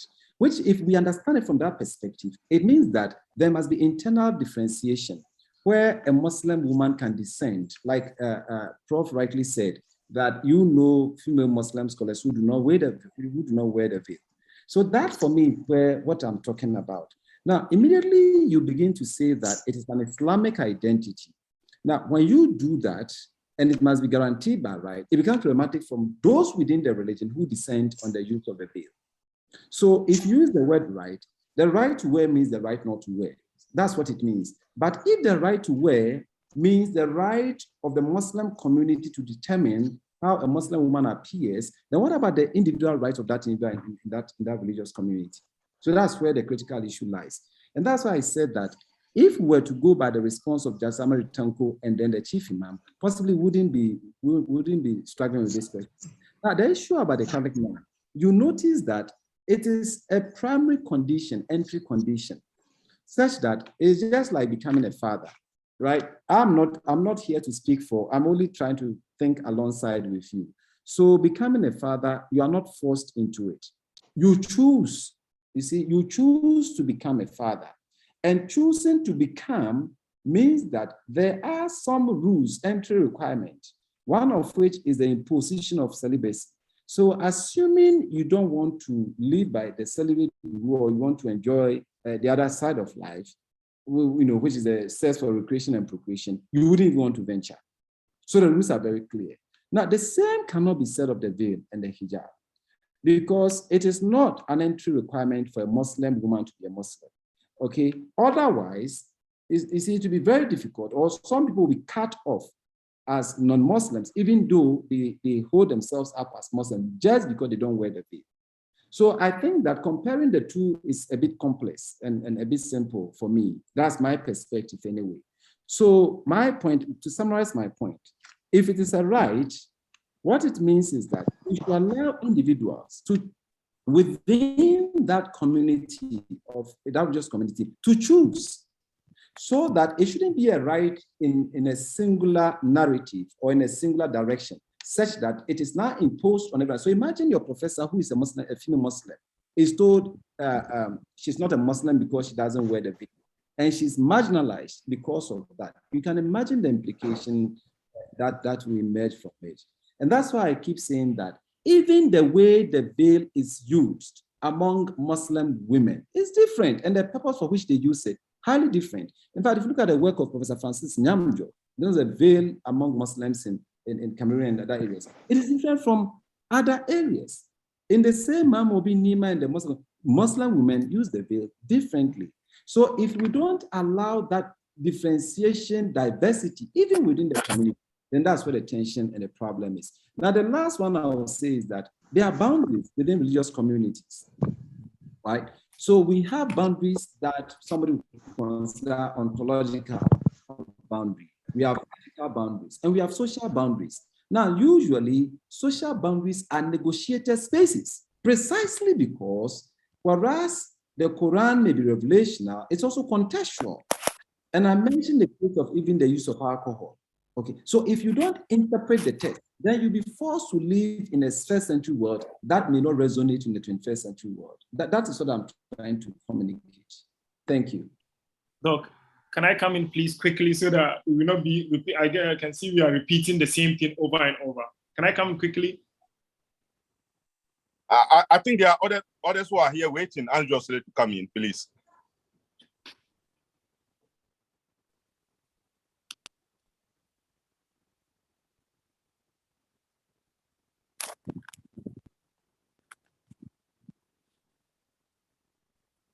Dr. Ibrahim Musa, your hand has been up for a very long time. Please, could you ask your question? Yeah, we may have to wrap up now. Okay. Dr. Okay. Prempeh, our time is fast spent, and yes. if you can give maybe your final words, and then we'll hear from the director of OGR and then wrap up this conversation. Of course, we can continue it after this cyberspace. And definitely, yes, I have no doubt that there will be spin-offs of this conversation going forward on our virtual spaces. Except that my brother Ibrahim, Musa Ibrahim is my colleague at the center. So I would just 1 minute, I'll give him 1 minute of my 2 minutes for him to make his comment or question. All Please, right. I'm pleading. All right. Yes, all right, yeah. Dr. Ibrahim. Okay. Thank you very much, Dr. Prempe, for this wonderful presentation. I think mine is an intervention which I will try to make it very short in order to address some of the issues that have been raised by some commentators and responded by Dr. Prempe. I agree with you, Dr. Prempe, totally that it is very wrong to homogenize Muslims. And I also think the problem arises when, we try to say or prove that this is right or wrong, or this is how it should be done, or this is how it should not be done. So maybe I think what we should have done is to present the arguments as they are. For example, you have tried to cite Amina Wudud and other interesting scholars. I have known Amina Wudud. I followed her and I like what she's doing so much. And I have met her. So she is such a strong feminist Muslim scholar that is challenging Islamic discourse, especially as dominated by men, which is, I really appreciate what she's doing. But also on the other hand, I think you should also bring other scholars that are challenging her, present them side by side, then show that this is what is happening. And at the end, you should just show us that, yes, there is transformation happening within the Muslim communities regarding the issue of hijab. And this is how it is happening. I think it will be counterproductive to try to defend. Yes, there are minorities who don't want to wear hijab. They are there, they have their right. There are also Muslims who insist that hijab should be worn. So all of them are right. They have the right to say what they want as they are Muslims, and they have the right to practice what they want. And this is exactly what Talal Assad, referred to when he talked about Islam as discursive tradition. Is something that is evolving through the discourse of Muslims themselves. And when someone wants to present it, he should present it as Muslims are doing, and then without trying to prove this or that. And then quickly, I also want to touch on the issue of hijab and identity. So, while giving answers to differentiate veiling between nuns and Muslims, I also want to make a little intervention here. When talking about Muslims, you emphasize their agency in negotiating many things, including asserting their power in public space, which is very correct. And I really appreciate how you talk about that and how you bring out that. So here, agency is an essential analytical tool in how you present it. So, but the impression I get from the explanation about none, it seems like you are taking away the agency of women when talking about veiling. For me, I see the role of agency in these two cases as the same. It's whether it is Muslim, whether it is none, they have this agency to decide what they do. They can wear the hijab, but they may not wear it because their religion demanded them to. They may wear it to achieve something else. I think I've repeated it several times. So look at so let me use two concepts here, belonging and identity, okay? So in the case of the Catholic nun, it is an identity, it's not belonging, right? In a sense that it is an achieved status. I'm reversing my old argument. So it's a kind of achieved identity, which means that to be a nun, you must be able to achieve a particular status in life. And that status that you must achieve is symbolized by the headscarf or the veil you wear. And also remember that it is a specialized group within the Catholic Church, so that it is not a must for every Catholic to be a nun, just as it's not a must for every Catholic to be a father. So there is an explicit expression of choice on the part of the nun. So it's just like wanting to be, so it's a regimentalist society. I'm not a Catholic, but it's a regimental society within the Catholic Church. So look at it in terms of like the police. So you can't join the police and not wanting to wear the uniform of the police. Okay. In the same way, you can't join the army and want to live differently from how the army is characterized. So from this perspective, if you conflate the nun's use of the veil or the headscarf and the Muslim woman's, you notice that two things are being compared in ways that does injustice to praxis. Okay. Now, back to the Muslim woman. You see, the way Muslims will even define who a Muslim itself is very complex. There's emotion, there are different categories of how Muslims are defined. So that it becomes more complex and difficult to even categorize one as not a Muslim just because of the hijab. My concern is not the fact that Muslim women cannot or can't wear the veil. It is rather to say that within that religious community, since it is not an achieved status, it's not something people must achieve to be what they are, there should be that liberty, the right given to them to identify with how they want to be identified. You see, that's how I was bringing the boundaries in religion, the ontological boundaries, the social boundaries, and the ethical boundaries. And when you mention Talal Assad, what Talal Assad is talking about in terms of the discursiveness of Islam is the social construction of boundaries. And every religion constructs social because it's indeed social. It is discursive as well. The discursiveness of it brings the transformation, the amenability, the fluidity, and the dynamism. So that at that point it's negotiated. So for example, in the case of Ghana, polygyny is is until very recently, it was not even contested. But elsewhere in Egypt, in other countries like Algeria, Tunisia, it was prescribed. And as I speak, it's still prescribed in some of these countries, especially in Libya and Tunisia. So I think because it's a social practice, it must interact and engage with social reality. So that if a particular reality does not allow space for that practice to seamlessly exist, then that's where the tension lies. And I gave a case of how COVID has shown us that religion is more practice than sometimes we think of it as theoretical framing and then highfalutin kind of theologizing. That's what I'm trying to say in consensual subject, because we are trying to impose a single narrative and a single functionality of the veil on every other Muslim woman. Once we do that, like I said, I have a chapter that is already in press in a book on social exclusion. When we try to flag the veil as what makes one a Muslim woman, then we are going to create problems, not just for the Muslim community, but even for Muslims within the Islam community who dissent. Now, the same as I said, cannot be said of regimentalist society within faith groups like the nuns or even the fathers. Because for them, they must achieve that status. They must consent to veil. But in Islam, the veiling is not one of the agreement or the terms of contract into which one enters Islam.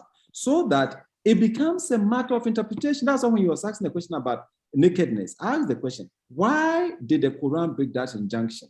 Because there were societies, and as we see the Kramajon in Uganda, some women go naked. In fact, I wouldn't say I was shocked, but as late as 2012, in fact, 11, 12, I went to another and I found people almost naked.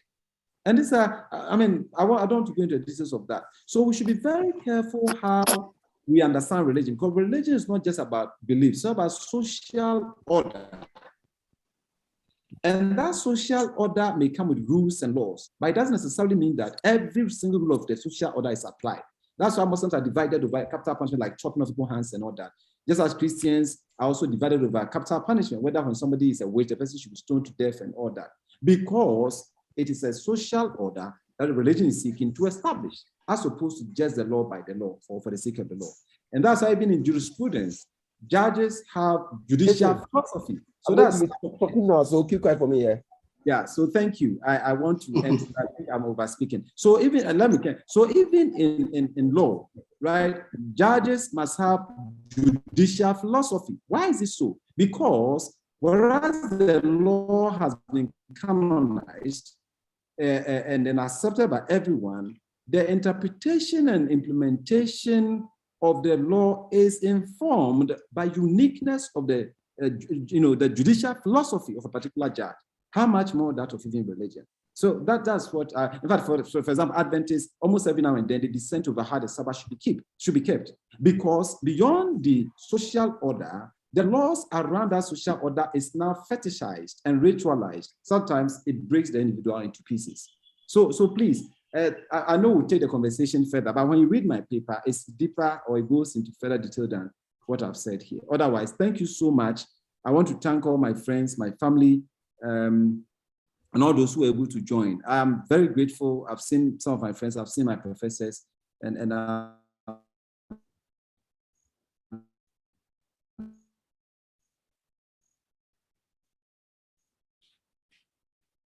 so thankful to the faculty and to Professor Marian as a mentor and director, Professor join us. I'm so grateful. Thanks for those who also give comment. Thank you. Thank you very much. Thank you very much, Dr. Prempeh. Okay, so we now call on Professor Philip Nkwame, Director of OGR, to give us a closing remark and vote of thanks. Prof. Dan, thank you very much. And once again, good evening, everyone. I think it's been 2 hours or almost 2 hours of engaging discussions on what is obviously a very contentious or a delicate topic. But we all agree that Dr. Charles Prempeh has done well based on his understanding of what the issues are. He's been able to navigate us through a very complex issue, and I'm hoping that this is just the beginning of the discussions on our various platforms. But let me say that this is for intellectual discourse. This is just to understand what his research and the kind of paper that he wrote in this area. We need to continue to do this, and as Dr. Professor Marian Nkansa indicated earlier on, the Young Researchers Forum has been created to lead discussions on grantsmanship, research culture, and other things as research citizenship across the various colleges within the university. It is our hope that all of us will join the forum in trying to shape discussions on various aspects of our research. And I'm hoping that this will not be the last session on the research cafe. We'll have others from science, others from the architectural design and engineering, making presentations and on various topical issues, various delicate issues. As I said, let's take this as a discussion purely based on academics and not be too emotional about some of the issues that we discussed this evening. Thank you, Professor Marian Nkansa and his team for championing this and for leading this. And thank to everyone who took time to join us this evening. We are hoping that when we have the next session, let's all try and join and invite more people to join. At some point, I was monitoring, at some point, we are about over 50 people who have joined. I'm hoping that the next time we'll have this discussion, we'll have more than 100 people joining. Let's spread the message. Professor Dr.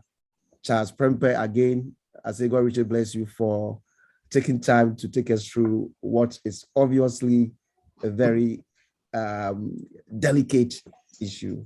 On that note, I wish everyone good evening and have a good night. Thank you, Prof. So we will have Dr. Kwedu Mensah Darkwa pray with us, and then we go and sleep.